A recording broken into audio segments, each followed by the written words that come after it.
Brock Lesnar do a front flip and land on his head. And I'm like, any other human is paralyzed from that.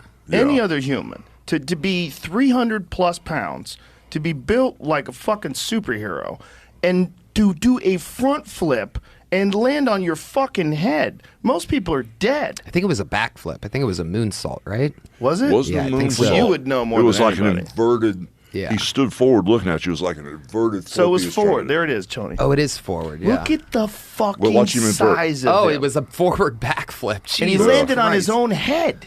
Oh, my God. Dude, that's insane. Yeah. Most people are dead. Yeah. Most people are dead. Well, I mean, I don't know what permanent damage he suffered, but by the way, he went from that to fight in the UFC.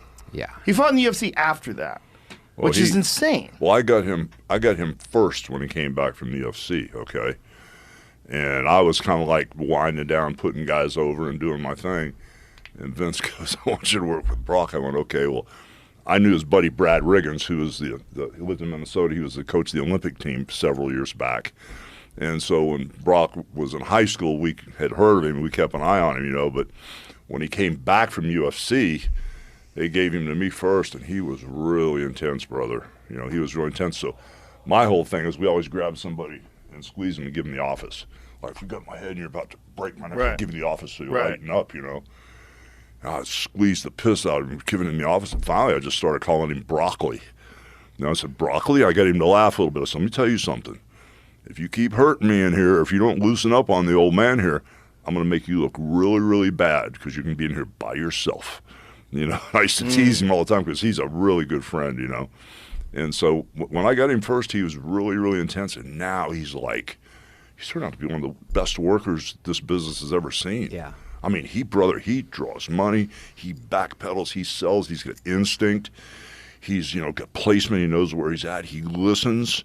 Like, you don't have to tell him what to do, you don't have to have a right or write the match out. He goes out and listens to the crowd with his mind and his heart, you know, and it's something that's a lost art form. He's got it, man, so he figured it out. That's interesting that it's like a lost art form because for people, incredible with Brock is that Brock went from pro wrestling to being the UFC heavyweight champion. I mean, and did so with such a short amount of time of training in MMA. I mean, obviously he had a spectacular amateur wrestling career. He was a legit top flight amateur wrestler and a fucking genetic freak. All those things. But to be able to make that transition to winning the fucking world title against a guy like Randy Couture, I don't think he gets enough credit for what I think a lot of people say, oh, he was so big and he was this and that and he did steroids and there's all these excuses. Like, you don't understand what that guy did. Like, what that guy did is nothing short of insanity. Like, no one's ever done that before. No one's ever gone from, I mean, the way he did it too, and to fucking... To get in there and beat a guy like Randy, who's, you know, one of the best of all time. Like, Randy was a real pioneer, and Randy was still really at the top of his game back then.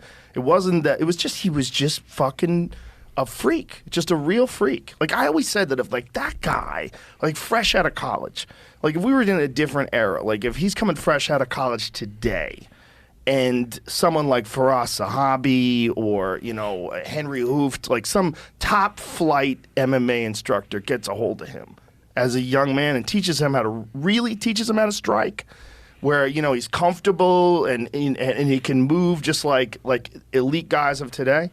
Fuck.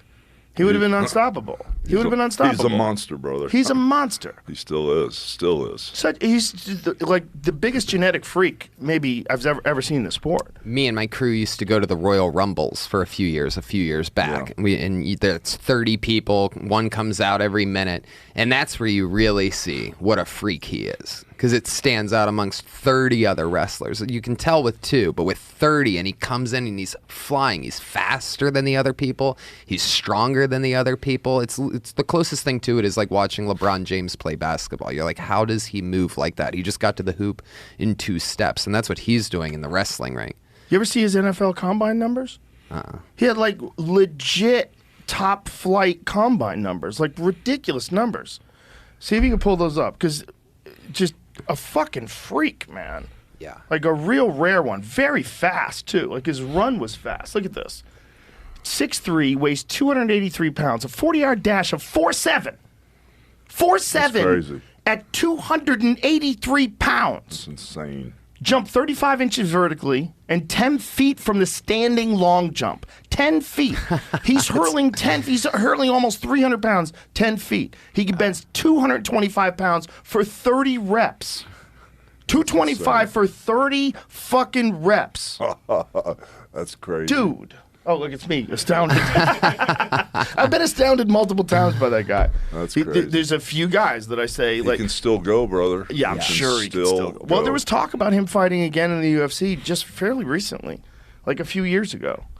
You know, I mean, I'm sure in the back of his head, he still wants to stomp some people, you know? He's intense, brother. I mean, last time I was around him, I was in Saudi Arabia with him. You know, he's real intense. You know, he hasn't changed a bit. I mean, the guy went from, he goes and fights Frank Mir, who's a former UFC heavyweight champion, you know, like right into the top of the food chain, gets leg locked, comes back and beats Frank Mir in the rematch, just beats the shit out of him. I mean, he was the real deal, man.